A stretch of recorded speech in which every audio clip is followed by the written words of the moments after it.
আজকে আমরা কথা বলবো হচ্ছে ভয়েস কন্ট্রোল নিয়ে। সো যে কোনো প্রেজেন্টেশনে ভার্বাল পুরো দস্তুরই ভার্বাল কমিউনিকেশন। এই ভার্বাল কমিউনিকেশনে ভয়েসের একটা বিশাল ভূমিকা আছে। সো সেই জিনিসটা আমরা দেখবো যে এখানে কী ব্যাপারগুলো আমাদের চিন্তা করা উচিত। আচ্ছা, এখানে আরেকটা ব্যাপার যেটা আমরা আমাদের বোঝা উচিত সেটা হচ্ছে যে সবার ভয়েস কিন্তু স্ট্যান্ডার্ডাইজ না, মানে ভারী রং গলায় কথা বলবেন না, নায়ক বা নেতা সুলভ ধরনের এমফাসিস থাকে, এইটা সবার গলায় থাকবে কোনো বিশ্বাস। যেমন আমরা যদি ইতিহাসের দিকে তাকাই, লিঙ্কন এবং Churchill, Winston Churchill, Abraham Lincoln, এদের গলা কিন্তু ওই অর্থে খুব বেশি ভালো কিছু ছিল না। এবং লিঙ্কনের গলা ছিল একটু হার্শ, একটু তীক্ষ্ণ, তারপরে চার্চিল অনেক সময় তোতলাতেন। তারপরেও they became very good presenters, very good speakers. সেইটা তার মানেটা কি যে you have to really know how to control your voice and then you can plan accordingly to make it even better to delivering a presentation. The first জিনিস যেটা হচ্ছে voice কন্ট্রোলের ক্ষেত্রে সেটা হচ্ছে ভলিউম। সো ভলিউমটা কি? মূলত loudness or softness of the presenter's voice, কত উপরে কত নিচে কথা বলছি সেটা। এবং সেটা হচ্ছে মূলত আমরা যদি এব্রাহাম লিঙ্কন বা আরও আগের লোকজনের, তাদের তো সরাসরি ভিডিও পাওয়া যায় না, কারণ in that time nothing sort of this thing exists, but সেটার যে ইমিটেশন, মিমিকিং বা সেটার একটা যে পার্সনিফিকেশন যদি আমরা দেখি, তখন দেখবো যে they were talking to a smaller audience. So খালি গলায় কথা বলাটা তাদের জন্য একটা প্রবলেমেটিক ছিল। কিন্তু এখন আমরা অনেক বড় অডিয়েন্সে পাই এবং অনেক বড় অডিয়েন্সকে ডেলিভার করতে পারি, but technology is there to help us. So technological amplification, mic, any kind of sound system, সেটা কিন্তু বেসিক যেই ব্যাপারটা সেটা হয়ে গেছে যে আমাদের গলার স্বরের বাড়ানো কমানো সেই জিনিসটা। তাহলে যেটা করতে হবে সেটা হচ্ছে যে আমরা যখন কথা বলছি খালি গলায়, তখন we have to adjust according to the, কারণ সবসময় প্রেজেন্টারের কাছে মনে হয় যে সে যথেষ্ট জোরে কথা বলছে, বা এই জোরে কথা বলাটা যে ঠিকমতো অডিয়েন্স শুনতে পাচ্ছে কি পাচ্ছে না, এটা তার পক্ষে বোঝাটা একটু কষ্ট। সেই জন্য একটু সচেতনভাবে চেষ্টা করতে হবে, এটা ওয়ান থিং।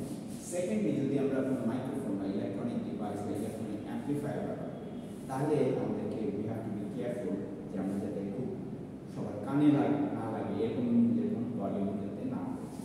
হ্যাঁ, তাহলে আমাদের এটা আমি ঠিক ব্যালেন্স করে আমার লাউডনেস নিয়ে কাজ করছে কিনা সেটা বোঝার উপায়টা কি? বোঝার উপায়টা হচ্ছে অডিয়েন্সের ফিডব্যাক। কারণ whole presentation stuff is like you are depending on the feedback of the audience. So audience যদি একটু ভ্রু কুঁচকে থাকে বা একটু মনে হচ্ছে যেন তারা একটু অস্বস্তি ফিল করছে, তার মানে you are not really delivering with an appropriate volume. তার মানে সেই অনুযায়ী আমাদেরকে ভলিউম কমাতে পারবে। ঠিক আছে? আচ্ছা, সেকেন্ড যেটা হচ্ছে হলো পিচ। পিচটা হচ্ছে কত তীক্ষ্ণ, মানে কত হাই এবং কত লো, মানে ওটা হচ্ছে আমার ওভারঅল জেনারেল ভলিউম বাড়াচ্ছে কমাচ্ছে, কিন্তু পিচ হচ্ছে যে একটা ইসের ভিতরে আমার গলার স্বর কতখানি তীক্ষ্ণ হচ্ছে, কতখানি খাদে নেমে যাচ্ছে, এই জিনিসগুলো এটা হচ্ছে আমাদের যে, এবং এটা আমাদেরকে বুঝতে হবে, এবং এটা ডিপেন্ড করে হচ্ছে আমরা যেই সাউন্ড ওয়েভটা ছুড়ে দিচ্ছি বাতাসে বা টুয়ার্ডস দি অডিয়েন্স, সেটা কত ফাস্ট ভাইব্রেট। তার মানে এই জিনিসটা হচ্ছে depends on the frequency of the wave. আচ্ছা, এইটা যখন আমরা চেঞ্জ করছি, এই চেঞ্জটাকে আমরা বলি হচ্ছে ইনফ্লেকশন।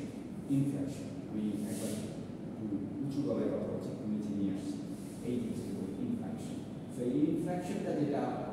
যে কারণে ব্যবহার করা যেতে পারে সেটা হচ্ছে কি মূলত আমরা যখন একটা পয়েন্ট স্ট্রেস করার জন্য, একটা পয়েন্ট গুরুত্বপূর্ণ এটা বোঝানোর জন্য, তাহলে আমরা কি মনে করছি ও, অথবা আস্তে একটু নিচে নিয়ে আসে, মানে এই যে আমি careful manipulation of your voice to stress A point in your presentation, এই জিনিসটা আমাদেরকে ইনফ্লেকশন এই জিনিসটা আমাকে নিতে পারে। আচ্ছা, এখানে অসুবিধাটা কি, যদি আমার পিচ না থাকে লোকজন ঘুমিয়ে পড়বে, কারণ কি আমার ভয়েস মানে মনোটোনিক মানে একইভাবে সারাক্ষণ কথা বলছে। এবং অনেক টিচার, পাবলিক স্পিকার্স, প্রেজেন্টার্স তারা অনেক সময় বুঝতে পারে যে when they are talking এই যে একটা মনোটোনিক টোনে কথা বললে that is enough to put the audience to sleep। তো সেই কারণে তাদেরকে এই বিষয়কে খেয়াল করতে হয়। আর এটার রেমেডিটা কি? রেমেডিটা হচ্ছে যে আগে থেকে প্রিপেয়ার করা, আগে থেকে রেকর্ড করা, নিজেকে রেকর্ড করে বোঝার চেষ্টা করা যে when you are a listener you can understand that what were the pitfalls, কি কি ঝামেলা ছিল, এই জিনিসগুলো আমরা বুঝে তখন ওকে অ্যাপ্রোপ্রিয়েটলি ব্যালেন্স করতে পারি।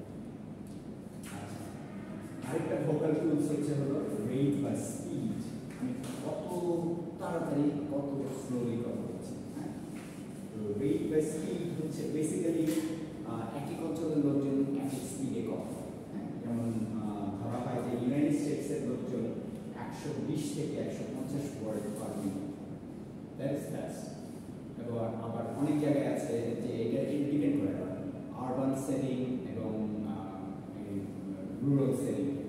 রুরাল মানে গ্রামের এলাকায় দেখি যে ওখানে কাইন্ড অফ লোকজনের জীবনযাত্রা একটু রিল্যাক্স, একটু স্লো পেস, সো তারা একটু আস্তে আস্তে কথা বলছে। আবার যারা একটু শহরে তাদের সময় নেয়, দৌড়াচ্ছে, দে স্পিক লট ফাস্ট। প্রেজেন্টারের কাজ হচ্ছে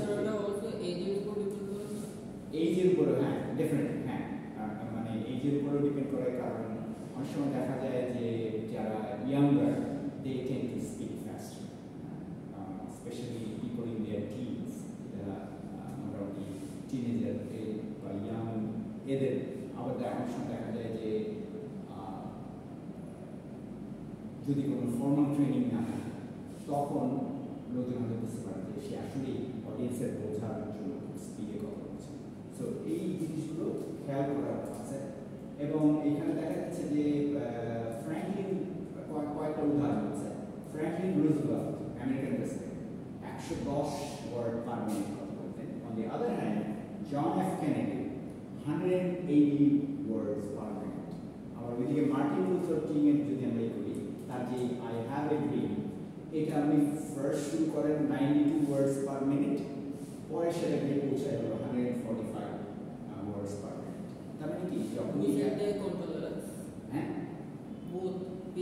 পরের দিকে হয়তো যেটা জিনিসটা হয় যে হয়তো একটা ইমোশনাল একটা রোলার কোস্টার বলতে পারো, যে যখন you are on the high তখন you tend to speak fast. এবং উনি যেহেতু একটা পারসুয়েসিভ স্পিচ দিচ্ছিলেন, আমি মার্টিন লুথার কিং এর কথা বলছি, যে তখন তার শেষের দিকে একটু এমফেসিস বোঝানোর জন্য, একটু ইমোশনাল একটা ভাইব তার স্টুডেন্টকে অডিয়েন্সকে দেওয়ার জন্য উনি এটা ফাস্ট করে ফেলছেন। তাহলে আমাদের যে মুশকিলটা যেটা হচ্ছে যে আমাদের এই রেটটাকে কন্ট্রোল করতে হলে শুধু জোরে কথা বলাটাই যথেষ্ট নয়, এর সাথে আরও কিছু আসে, যেটা হচ্ছে যেটাকে আমরা বলি vocal attributes of the speaker. তার সে তার বলার সব তীক্ষ্ণ, ওই যে আগের ব্যাপারগুলো যেগুলো পিওরলি পার্সোনাল, মানে তার এটা প্রকৃতি প্রদত্ত, যে যেভাবে আমি জোরে কথা বলছি, আস্তে কথা বলছি, বা আমার বলার সব তীক্ষ্ণ কিনা, এই জিনিসগুলোকে যখন আমরা খেয়াল করবো, সেগুলো হচ্ছে ভোকাল অ্যাট্রিবিউট বুঝি করবে না, যে তোমার যেগুলো ক্যারেক্টারিস্টিক্স। আচ্ছা, তারপর কি mood she or he is trying to create, মানে আমি অডিয়েন্সকে উজ্জীবিত করার চেষ্টা করছি না নর্মাল প্রেজেন্টেশন দিচ্ছি, সেটার উপর ডিপেন্ড করে। কম্পোজিশন অফ দি অডিয়েন্স কত বড় কত ছোট সেটা একটা ব্যাপার। তারপরে the nature of the occasion, কোন অকেশনের কথা হচ্ছে। যদি কারো স্মৃতিচারণমূলক বা কেউ মারা গেছে, সেখানে যখন আমি কথা বলবো নিশ্চয়ই খুব জোরে কথা বলবো, ফাস্ট কথা বলবো, হ্যাঁ, মানে কারো স্মৃতিচারণ করতে। আবার যখন আমাকে একটা পার্টিকুলার কোনো একটা কাজে যাওয়ার আগে অনেক সময় দেখা যায় যে সফটওয়্যার ইঞ্জিনিয়াররা প্রত্যেক দিন একটা হয়তো মিটিং করে, মিটিংয়ে তারপরে তারা একটা কাজ প্রজেক্টের কাজে নেমে যায়। যেন আমার আগে যে এক ধরনের কথাবার্তা বা ফুটবল ফিল্ডের কথা বলতে পারে, যে কোচ যখন ইনস্ট্রাকশন দিচ্ছে তখন কি তখন খুব ফাস্ট ইনস্ট্রাকশনগুলো খুব তাড়াতাড়ি, কারণ হাতে সময় নেই, আমাদেরকে খুব তাড়াতাড়ি কাজে নামতে হবে। তার মানে কি ওইগুলোর উপরে ডিপেন্ড করছে, অকেশনগুলোর উপরে ডিপেন্ড করছে যে কত ফাস্ট আমরা কথা বলছি। আর এখানে মুশকিলটা হলো যে যখন নোভিস স্পিকার, নোভিস বলতে বোঝায় শিক্ষার্থী, যারা প্রথম শুরু করছে বলছে, তারা সবসময় দেখা যায় যে খুব তাড়াতাড়ি কথা বলছে, মানে ব্যাপারটা হচ্ছে আমি শেষ করতে পারলে পারছি এরকম ভাবে, নো ম্যাটার হোয়াট, যে আমার বক্তব্য কি শোনাচ্ছে কি না শোনাচ্ছে আগে আমি পুরোটাই শেষ করতে পারলে পারছি। এইটা একটা সবসময় যারা ফার্স্ট টাইম স্পিচ দেয় বা প্রেজেন্টেশন দেয় তাদের ভিতরে থাকে।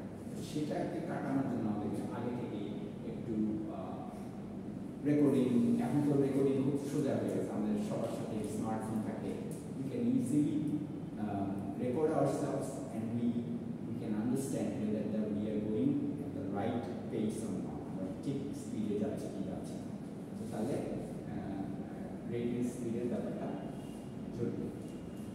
প্রোনাউন্সিয়েশন, যে কোনো শব্দ যখন আমি বলছি একটা পার্টিকুলার ল্যাঙ্গুয়েজে যে কোনো শব্দের উচ্চারণের কিন্তু একটা নির্দিষ্ট একটা ভঙ্গি আছে বা একটা নির্দিষ্ট রীতি আছে। এই কনভেনশনটাকে আমরা বলছি, কনভেনশনটা আমাদেরকে ফলো। আচ্ছা, তাহলে প্রত্যেকটা ওয়ার্ড এদের তিনটা লাইফ আছে বলা, কি সেটা এটা পড়া হচ্ছে, লেখা হচ্ছে এবং এটা বলা হচ্ছে। আমরা যদি এখানে বলার উপরে খেয়াল করছি, তাহলে মুশকিলটা কি হচ্ছে, আমরা মিসপ্রোনাউন্স করি, একটা ওয়ার্ড যদি ভুলভাবে উচ্চারণ করি, that is enough to jeopardize our presentation. কারণ আমরা ছোটবেলা আমাদের 3-4 নলেজ নিয়ে আমরা হাসি তামাশা করতাম, কোনো লেখি কে এরকম অনেক জায়গায় সাইলেন্ট শব্দ থাকে, এইচ সাইলেন্ট হয়ে যায়, বি সাইলেন্ট হয়ে যায়, ক্লাইম CLIMB, হ্যাঁ, কিন্তু আমরা বিটা উচ্চারণ করি ক্লাইম, হ্যাঁ, অনেস্ট এইচটা সাইলেন্ট হয়ে যায়। তো এই ব্যাপারগুলোর দিকে আমাদেরকে খেয়াল রাখতে হবে এবং রাইট প্রোনাউন্সিয়েশন যদি আমরা শিখতে পারি, that impresses our presentation, that enhances our presentation, that impresses our audience. Always you can look for feedback. Our audience যদি আমি একটা ভুল উচ্চারণ করি, আমার অডিয়েন্স ডেফিনেটলি তাদের একটা রিয়াকশন, সেই রিয়াকশন দেখে আমি বুঝতে পারবো।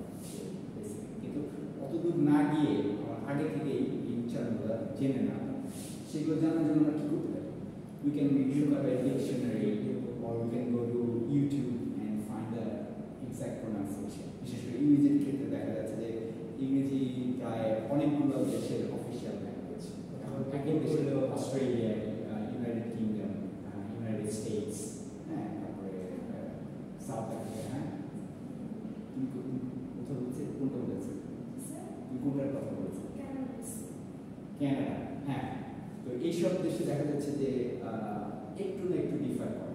তো definitely when you are talking to an audience that is from that particular country, তখন আমাদেরকে এই জিনিসটা ভালোভাবে খেয়াল করতে হবে। আর্টিকুলেশন হচ্ছে বেসিক্যালি আমরা কত ক্লিয়ারলি এবং precisely we say the word and the sound. এটা প্রোনাউন্সিয়েশনের কাছাকাছি, বাট এটা হচ্ছে যে মূলত কত পরিষ্কারভাবে আমি আমার শব্দটা উচ্চারণ করছি, সেটাকে আমরা বলছি আর্টিকুলেশন। এবং আর্টিকুলেশনটা হচ্ছে কি, ওখানে দেখা যে একটা বুলসাই দেওয়া আছে, যে মানে কি এক্স্যাক্ট যেই উচ্চারণটা সেটা আমাকে করতে হবে। এবং এখানে একটা কী বলবো, বিপদের সম্ভাবনা আছে। সেটা কি, যে অনেক সময় আমি ঠিক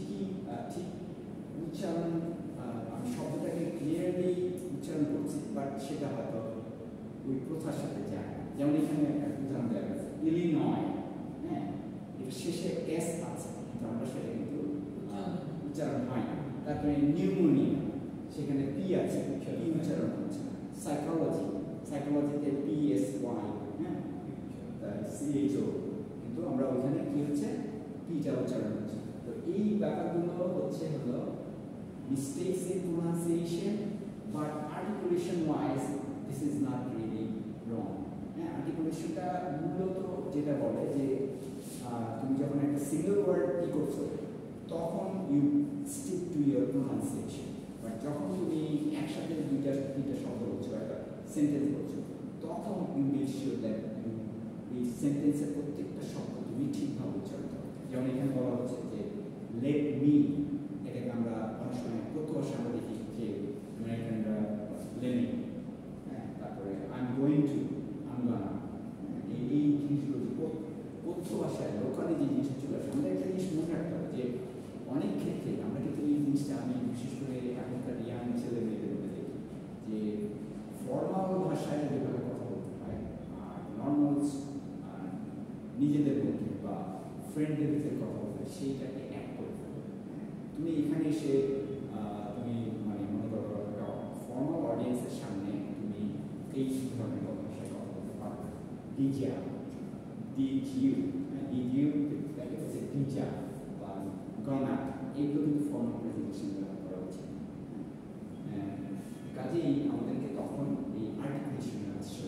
আর্টিকুলেশন মানে হচ্ছে যে uttering any word very clearly এবং প্রোনাউন্সিয়েশনের নিয়ম মেনে। টাং টুইস্টার, টাং টুইস্টার খুব মজার জিনিস। আমরা বাংলায় খুব আগে দেখি না, পাখি পাকা পেঁপে খায়, এটাকে টাং টুইস্টার বলে। যে তোমার জিহ্বা একটা কনস্ট্যান্ট মোশনের উপরে আছে, যেটা যদি তুমি আননোয়িংলি অথবা খুব স্পন্টেনিয়াসলি করতে যাও things will go wrong. এখানে যেমন দেওয়া হয়েছে কিছু যে she sells seashells on the seashore, প্রত্যেকটাই কিন্তু এস এস দিয়ে এবং তারপরে মনে করো পিটার পাইপার পিকল পেপার মানে বুঝি আমরা আচার করা হয়েছে, পিকল মানে হচ্ছে পেপার মানে হচ্ছে মরিচের আচার। হ্যাঁ, সে কি করলো পিটার পাইপার, সে একটা মরিচের একটা প্যাক অফ মরিচের আচার সে নিয়েছে। আচ্ছা, তারপরে আরেক দুইটা দেখো পরেরটা lesser weather never weather waiter weather মানে কি বুঝতে পারো? যেই চামড়াটা খুব ভালো কোয়ালিটির না সেটা বৃষ্টি বা ওই ধরনের ওয়েদারে বেশি টিকে না, এইটা মানে হচ্ছে। সো এখানে কি করতে হবে, টাং টুইস্টারের ক্ষেত্রে ন্যাচারাল বলে কোনো কথা নেই, তার মানে you have to practise, you have to really practice.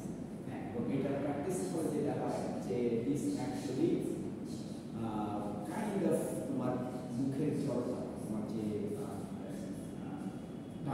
জিহ্বার যে জড়তাটা সেটা কেটে যাবে। That's why this should be practice. ঠিক আছে? আচ্ছা, let's move on. Pause.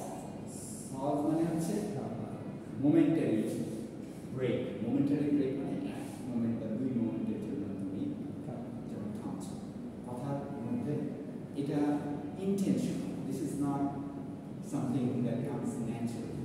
This is intentional. Why? Because you have to make some emphasis on that particular thing. যে আমি একটা কথা বলতে গিয়ে একটু থামছি, মানে আমি হয়তো স্টুডেন্ট বা অডিয়েন্সকে আমার সাথে চিন্তা করতে চাচ্ছি, তো আমি একটা তাদেরকে একটা প্রশ্ন ছুড়ে দিলাম, প্রশ্ন ছুড়ে দিয়ে আমি একটু থামলাম। This is the intentional pause. আচ্ছা, এটা কি করতে পারে বেসিক্যালি এটা অনেক সময় মানে এটা আমরা বিভিন্নভাবে ব্যবহার করতে পারি। যে এটা একটা পার্টিকুলার টপিক নিয়ে আমি কথা বলছি, পরে টপিক নিয়ে কথা বলা শেষ, তখন এটা এক ধরনের ট্রানজিশন বুঝতে না, একটা কনসেপ্ট থেকে আরেকটা কনসেপ্টে যাওয়া, এটা হতে পারে। আবার হতে পারে যে আমি একটু কিছু জটিল ব্যাপার নিয়ে কথা বলেছি, I want my audience to understand it, মানে আমি বলে গেলাম ঠিকই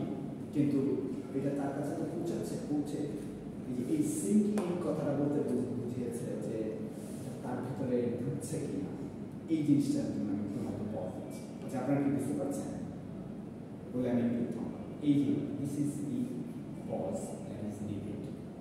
আচ্ছা, তারপরে হচ্ছে কি যে কোনো কিছুর একটা ড্রামাটিক ইম্প্যাক্টের জন্য আমি একটা কথা বলে অনেক সময় কমেডিয়ানরা যেটা করে যে সে একটা মজার কথা বলে একটু থামবে, সে তখন ইসের আমার অডিয়েন্সকে তার কী বলে রিয়াকশনটা দেখার জন্য থামছে এবং অডিয়েন্সকে সুযোগ দিচ্ছে রিয়াকশনটা যে অডিয়েন্স এরকম হয়তো একটা ভাবভঙ্গি করছে, অডিয়েন্স সেটা অনুযায়ী রেসপন্ড করছে। আচ্ছা, মার্ক টুয়েনের কথা এখানে আমরা একটু উদ্ধৃত করি, সেটা কি বলছেন কি, the right word may be effective but no word was ever as effective as a rightly timed pause. ঠিক সময় মতো থামার একটা সঠিক শব্দ ব্যবহারের ক্ষেত্রে সেটা আমরা ব্যবহার করতে পারি, কিন্তু যদি আমি ওই ঠিকভাবে থামার ব্যাপারটাকে মাস্টার করতে পারি, then that particular word even become it brings in even more influence, more impact. এটাই আমি বলছি। আচ্ছা, তো তাহলে কি দরকার, সেটা হচ্ছে যে আমাদের আবারও সেই একই জায়গায় আমরা ফেরত যেতে হয় যে there has to be an experience of doing things. তার মানে কি, you have to practice more. এবং সেখানে কি হবে যে আমরা তখন ইন্টেনশনালি এই পজগুলো ব্যবহার করতে শিখে যাই, তখন আমরা আমাদের অডিয়েন্সকে ম্যানিপুলেট করতে পারি খুব ভালোভাবে। ম্যানিপুলেট করা মানে কি, নিজের কাজে ব্যবহার করা, হ্যাঁ, মানে সে যাতে বোর্ড না হয়ে যায় বা সে যাতে ডিস্ট্র্যাক্টেড না হয়ে যায় আমি তখন পজ ব্যবহার করে থাকি। কারণ আমি যদি মনোটোনে কথা বলে যাচ্ছি, একইভাবে কথা বলে যাচ্ছি, অডিয়েন্স বোর্ড হয়ে গেছে বা ঘুমিয়ে যাওয়ার মতো অবস্থা তৈরি হয়েছে। বিশেষ করে আমি আমার টিচিংয়ের ক্ষেত্রে যেটা করি, যখনই আমি দেখি যে অডিয়েন্সের আমার স্টুডেন্টের ভিতরে কেউ একটু স্লিপি ফিল করছে বা একটু অন্যদিকে দেখাচ্ছে, তখনই আমি আমার বলার সাথে বদলে ফেলি। ঠিক আছে, দিস ইজ ইন্টেনশনাল। এবং এটার ফলে যেটা হয় যে তাকে তুমি কাইন্ড অফ একটা জল দিয়েছো, জল বুঝছো, ইলেকট্রিক শক দেবে যে জেগে উঠো বা এরকম একটা ইনডিরেক্ট একটা তুমি তাকে একটা খোঁজা দিয়েছো যে ইয়েস ওয়েক আপ, এই বা কাম ব্যাক টু মি, এরকম আর কি। হ্যাঁ, কিন্তু এখানে আরেকটা জিনিস আমাদেরকে পজিটিভ কনটেক্সটে, যেটা অনেক সময় আমরা টিচাররাও অ্যাভয়েড করতে পারি না, অনেক সময় যেটা হয় কিছু একটা যখন এখানে পজ তৈরি হচ্ছে, ওই জায়গাটা একটা শূন্যতা তৈরি হয়, ওইটা ওই ভয়েডটা পূরণ করার জন্য, ওই শূন্যতাটা পূরণ করার জন্য উইচ অটোমেটিক্যালি আমাদের ভিতরে এই ধরনের যে ফিলার ওয়ার্ড চলে আসে, ওইটা আমাদেরকে খেয়াল করতে হবে যে these vocalized pauses can create negative perceptions of a speaker's intelligence and make a speaker appear deceptive. যখন আমরা ওইটা ব্যবহার করবো যে আমি অ্যাপ্রোপ্রিয়েট শব্দটা খুঁজে পাচ্ছি না, তখন যাতে এই ফিলার সাউন্ডগুলো না আসে। এটা মানে হচ্ছে many a times you are not prepared or you do not know the stuff. কিন্তু আমরা প্রেজেন্টার হিসেবে আমাদেরকে ওই অ্যাটলিস্ট ওই ভানটা তো আমাদেরকে করতে হবে যে yes I am capable of speaking about something that I am talking now. তো এই জিনিসগুলো একটা ম্যানিপুলেশনের ব্যাপার আছে। এবার হচ্ছে নেগেটিভ যে জিনিসগুলো আমাদেরকে অ্যাভয়েড করতে হবে, তার প্রথমটাই হচ্ছে ভোকাল ফ্রাই। ভোকাল ফ্রাইটা কি, যে যখন স্পিকার কথা বলছে শেষের দিকে এন্ড অফ দ্য স্পিচ, সেখানে যেটা হয় যে কাইন্ড অফ ফেড হয়ে গেল কথা, বা কথাটা এমনভাবে শেষ হলো অডিয়েন্স বুঝতে পারছে না। আমি কথা বলছি, আমার মনে হয় আমাদের এই জিনিসটা করা উচিত, কথাটা কিন্তু ট্রেড অফ হয়ে গেছে। হ্যাঁ, বা অনেক সময় আমরা অহেতুক লিঙ্গার করতে পারি, যে যেমন এখানে যদি আমি বলি যে if we want to secure the partnership, then tomorrow is the last day we can get the contract signed. অনেক সময় দেখবে যে এরকম অনেকে কথা বলছে শেষের দিকে আননেসেসারি টেনে কথা বা শব্দটাকে একটু টেনে নিয়ে যাচ্ছে, এটাকে আমরা বলি হচ্ছে ভোকাল ফ্রাই। তো কেন ডু দ্যাট? এটা বিরক্তির সৃষ্টি করে, অনেক সময় অডিয়েন্স বুঝতে পারে না, কাজে এইটা আমাদেরকে খুব একেবারে পরিষ্কারভাবে এই জিনিসটাকে আমরা প্র্যাকটিসের মাধ্যমে তাড়াতে পারি। আমাদেরকে বুঝতে হবে যে প্রত্যেকটা শব্দ পরিষ্কারভাবে যাতে আমার অডিয়েন্সের কাছে যায়।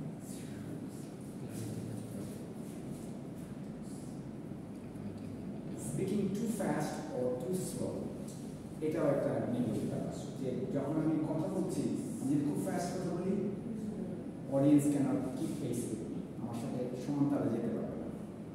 ওই কিপ পেস মানে হচ্ছে এক পা রাখা একই সাথে, সেটা পারবে। আবার if I Tux very slow, it will be dull, it will be bored. I mean, people will be thinking about me that I'm not really prepared. কথা বলছি ঠিকই, কিন্তু I do not know the stuff. এটাও তাহলে আমাকে কি করতে হবে? I have to find my optical speaking pace. আমার যেটা একটা পার্টিকুলার অডিয়েন্সকে সুন্দরভাবে আমার মেসেজটা পৌঁছাতে পারে, এইরকম একটা পেস আমাকে অ্যাডাপ্ট করতে হবে। মানে এটা প্র্যাকটিসের মাধ্যমে কাউকে প্রথমে রেকর্ড করে নিয়ে বের করতে হবে যে আমি যখন কথা বলছি, আমি নিজে ন্যাচারালি যখন কথা বলছি, হাউ ইট সাউন্ডস, সেটা শুনে আমাকে তখন ঠিক করতে হবে যে এটাকে আমি বাড়াবো না কমাবো।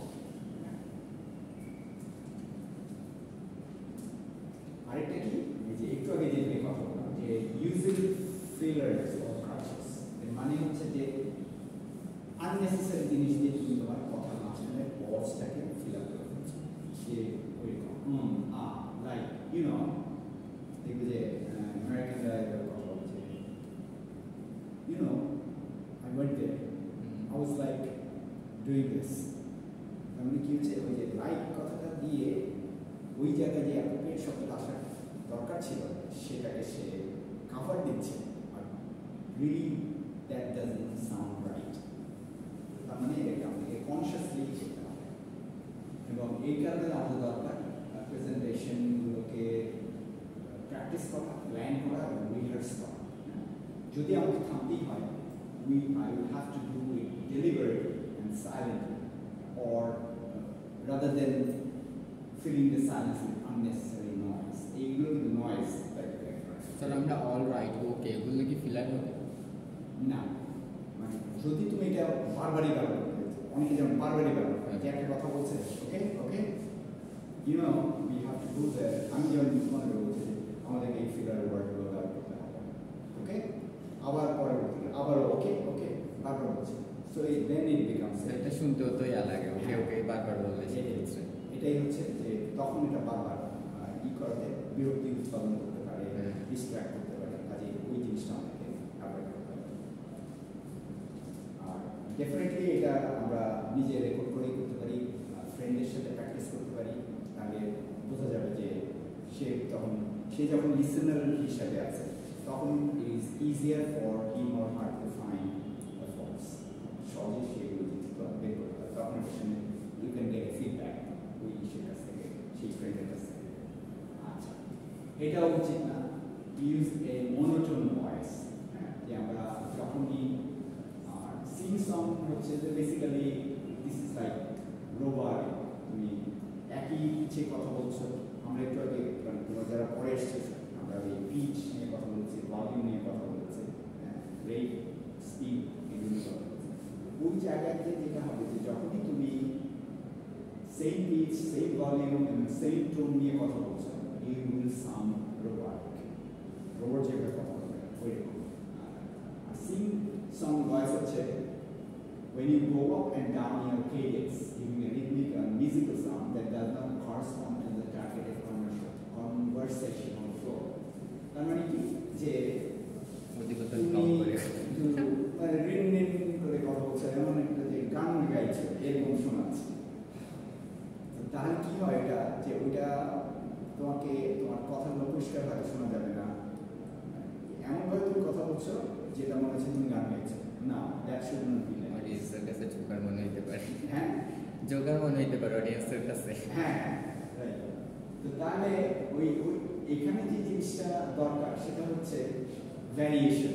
ভ্যারিয়েশনে কি যে যখন তোমার কোনো ধরনের এক্সাইটমেন্ট বা কোনো ধরনের অ্যাট্রাক্ট করতে চাও অডিয়েন্সকে তখন একটু হাই পিচে চলে গেলাম, আবার যখন আমরা একটু সিরিয়াসলি কথা বলি তখন একটু লো পিচে কথা বলা, আবার যখন তুমি ভলিউম বাড়াতে চাচ্ছ তখন কি ভলিউমটা হচ্ছে you are kind of dominating over the audience, তাকে তার উপরে চলতে হবে এইরকম একটা ব্যাপার। আরেকটা হচ্ছে সফটওয়্যার ভলিউম হচ্ছে যে কাইন্ড অফ অডিয়েন্সের সাথে একটু অন্তরঙ্গ, একটু ফ্রেন্ডলি হওয়ার চেষ্টা করা এরকম।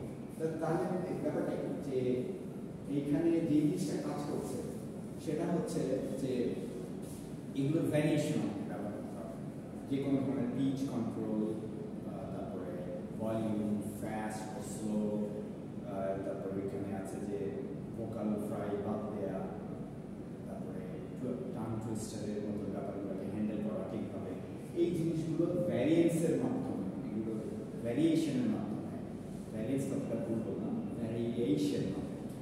ভ্যারিয়েশনের মাধ্যমে আমাদেরকে এই জিনিসগুলোকে হ্যান্ডেল করতে হবে।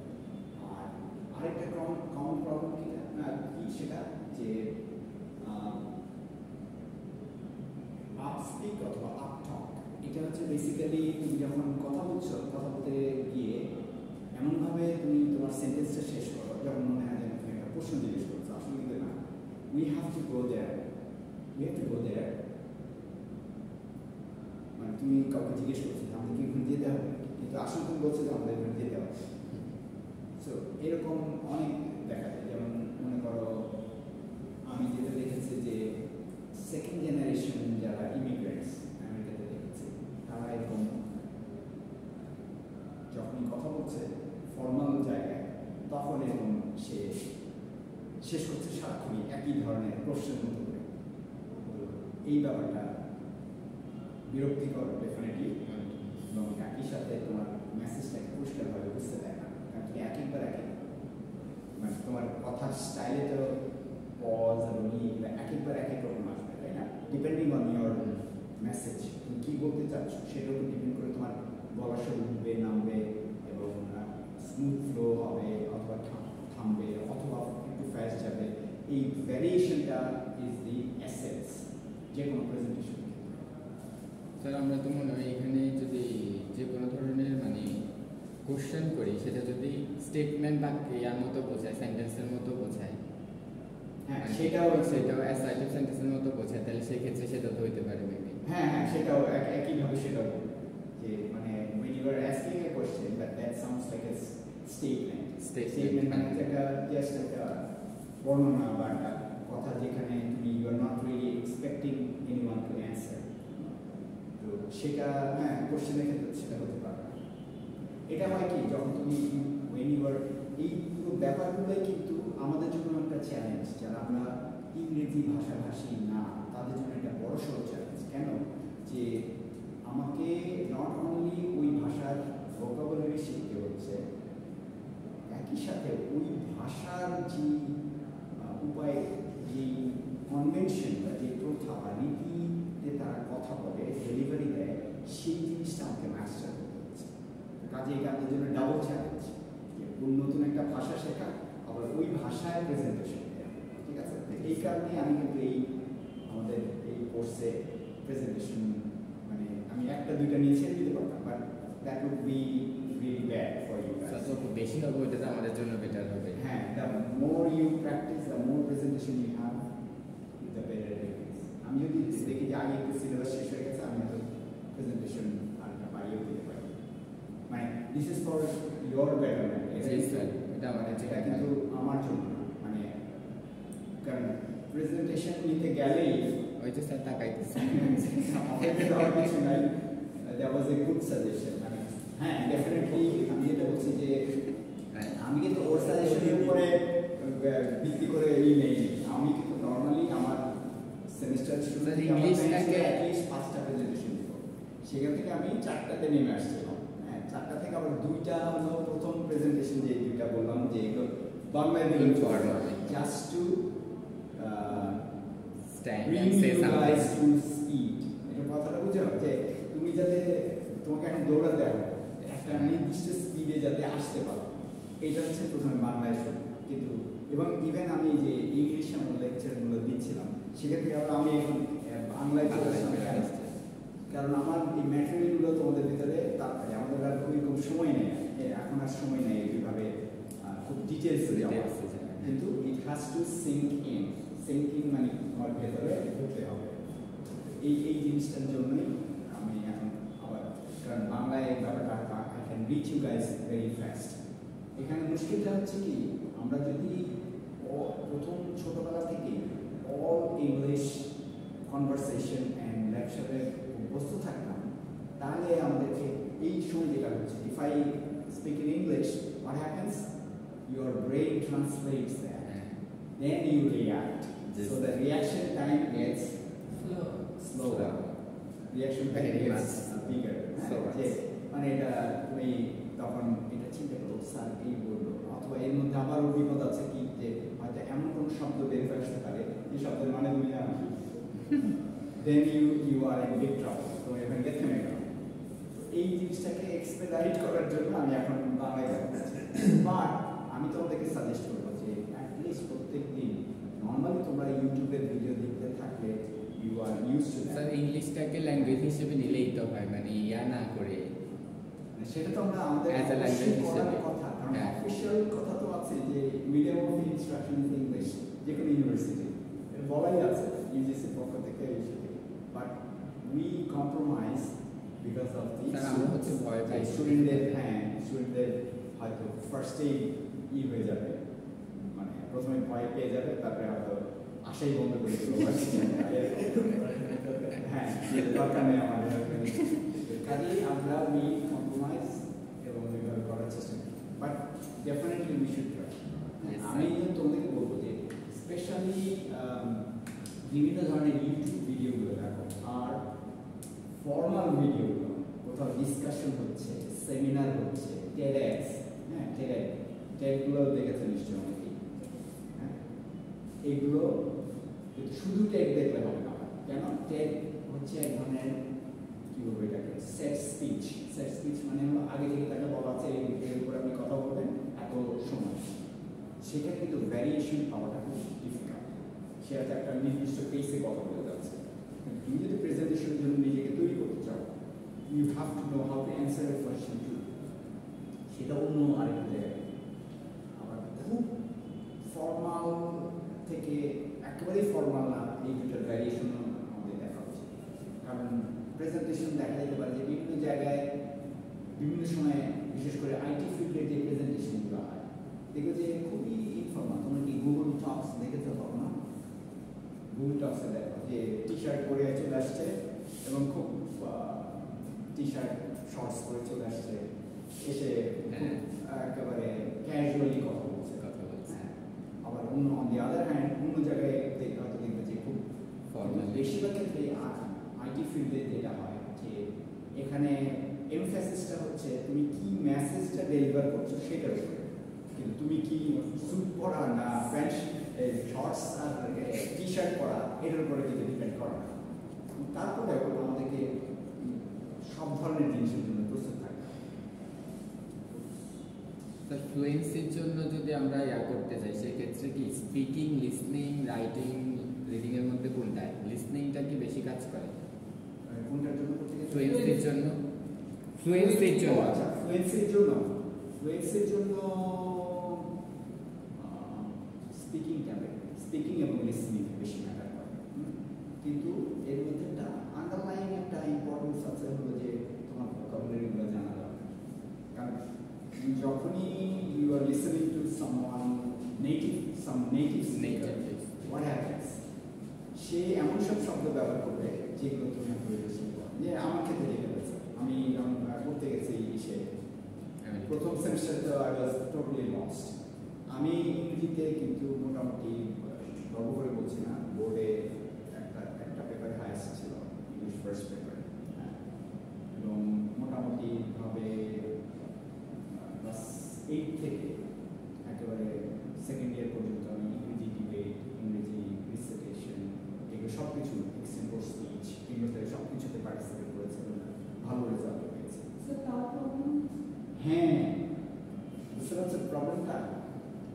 জিনিসটা হচ্ছে এটা সবসময় এক ধরনের ডিস্টিংক্ট, যে তুমি একটা নির্দিষ্ট কালচারে যখন যাও ওই কালচারের একটা ওয়ে আছে, আলাদা শব্দ ব্যবহার।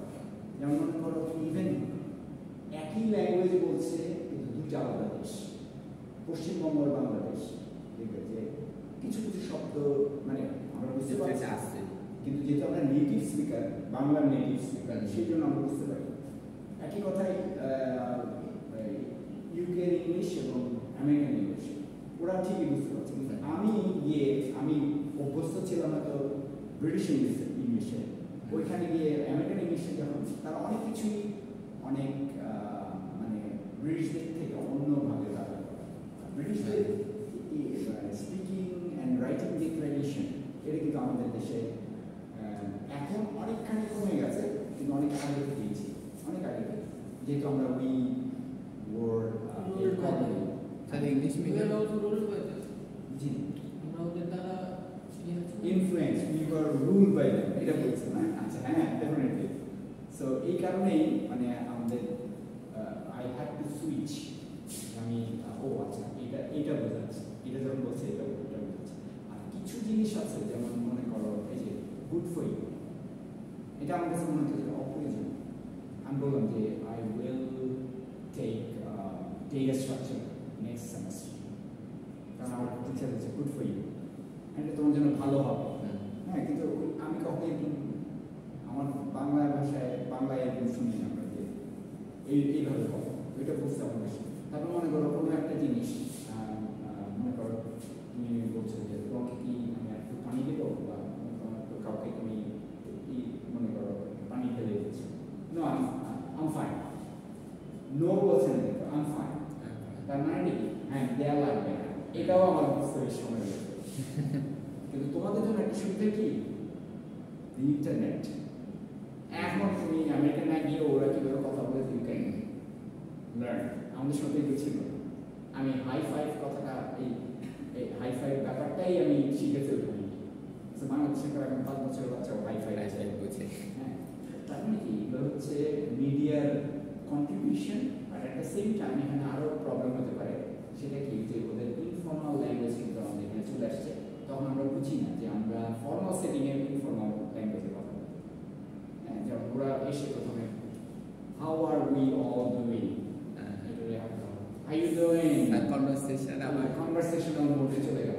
আমরা ফর্মাল প্রেজেন্টেশনে you can never be in the sir আবার কনভারসেশন শেষ করার পরে ইয়াটা বেশি বলে হ্যাভ এ গুড ডে, দেখলাম যে ইয়াতে না, ওটাও ঠিক আছে, ওটাও চলে, কিন্তু অনেক ব্যাপারই অনেক কথাবার্তাই দেখা যায় যে এগুলো হয়তো ঠিক ফর্মাল সেটিংসে যায় না।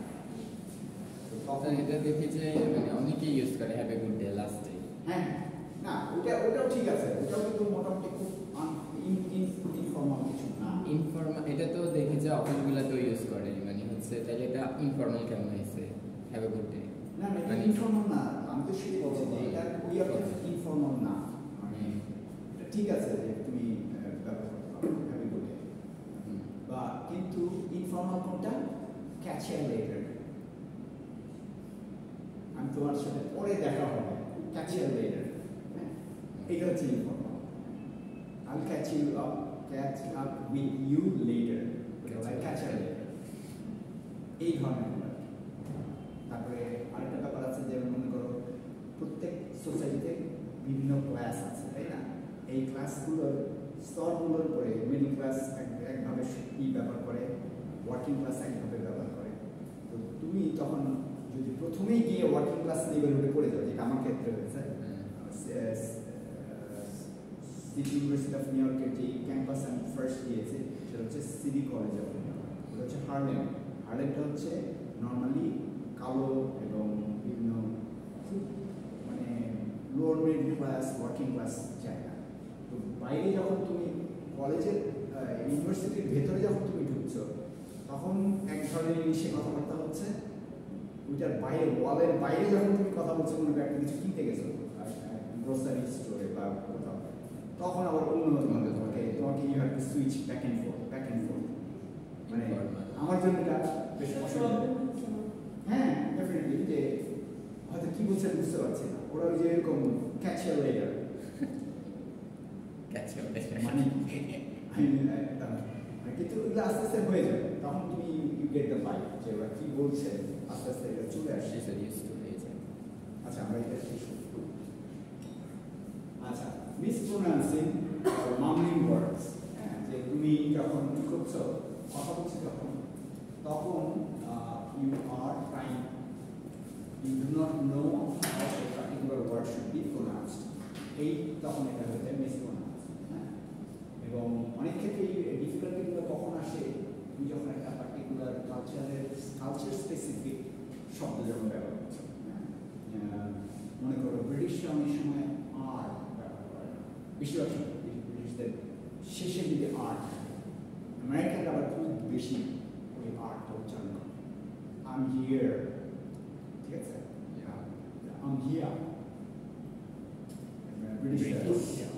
তার মানে কি এই জিনিসগুলো তখন তুমি যখন প্রোনাউন্সের, যখন তোমার অডিয়েন্সকে তুমি এভাবে না জানো, তখন এই ব্যাপারটা প্রবলেম তৈরি করতে পারে। বাংলাদেশের ইংলিশ মিডিয়াম যেগুলো আছে ওগুলো তো ব্রিটিশ স্টাইলে করে দেয়।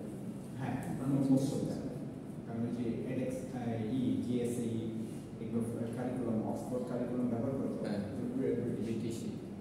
কিন্তু মজা, এটা খুব ইন্টারেস্টিং ডেভেলপমেন্ট আমার কাছে মনে হয় যে এরা কিন্তু পড়ছে ব্রিটিশ কারিকুলাম, কিন্তু কথা বলছে বা ইন্টারঅ্যাক্ট করছে আমেরিকান স্টাইল।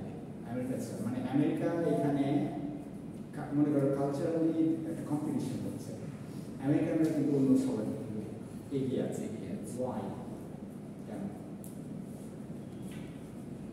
এটাকে আমরা বলতে পারি আমেরিকান হেজেমনি। হেজেমনি মানে হচ্ছে আদর্শিক প্রভাব। ওরা সারা দুনিয়া চালানোর চেষ্টা করছে, ফলে তাদের বিভিন্ন দেশে উপস্থিতি আছে, তাদের মিডিয়া অত্যন্ত শক্তিশালী একটা মেশিন। আমেরিকান ভাবধারা সারা ওয়ার্ল্ডে ছড়ানোর পেছনে মিডিয়া একটা বিশাল কাজ করেছে তাদের, যেটাকে এখন পর্যন্ত কেউ বিট করতে পারেনি, এখন ইভেন ব্রিটিশরাও পারেনি। ঠিক আছে, তাদের ফলো করতেছে মানুষ। হ্যাঁ, এবং ফলো করছে।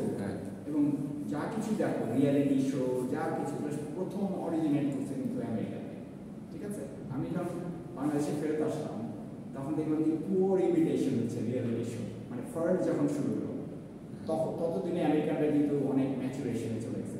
রিয়ালিটি শো শুরু হয় হলো আমেরিকাতে মনে করো 90s-এ প্রথম দিকে, মানে ওখানে কিছু মিউজিক চ্যানেল আছে, VH1, MTV, ওগুলোর এই ধরনের কিছু শো নিয়ে আসে। দেখো ওই যে তারপরে আনপ্লাগ বুঝতে না, আনপ্লাগ মানে হচ্ছে মূলত শিল্পী খুব ন্যাচারাল ভয়েসে, without instrument, without sound engineering, সে কথা বলে র ফর্মে।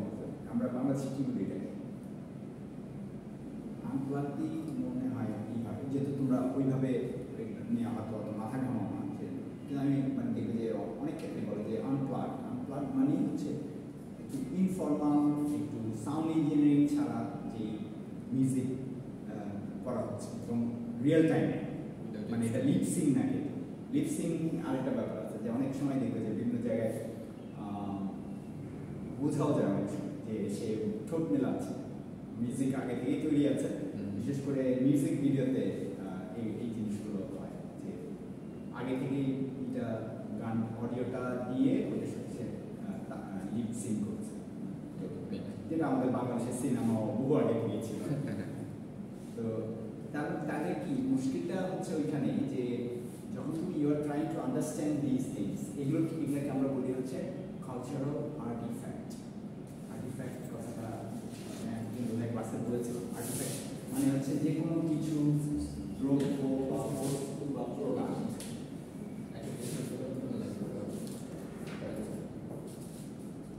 হ্যাঁ, তো we still have time. আচ্ছা, সো বেসিক্যালি আমরা এখানে আমরা কয়টা ছিল স্লাইড ছিল।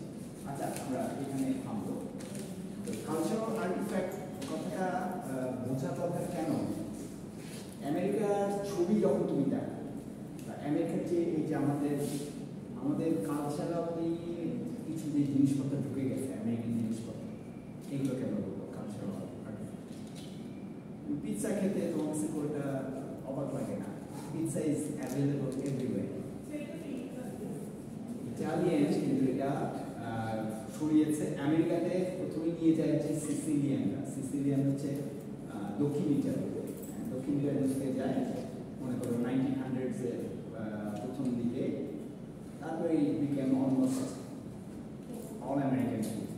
তারপরে ব্রিটিশদের কিছু জিনিসগুলো যে অ্যাপল পাই এগুলো কিন্তু বাইরে থেকে ইউরোপ থেকে গেছে, কিন্তু ও আমরা কিন্তু ইটালির কাছ থেকে এটা নিয়ে নেই, আমরা নিয়েছি আমেরিকানদের কাছ থেকে, ঠিক আছে?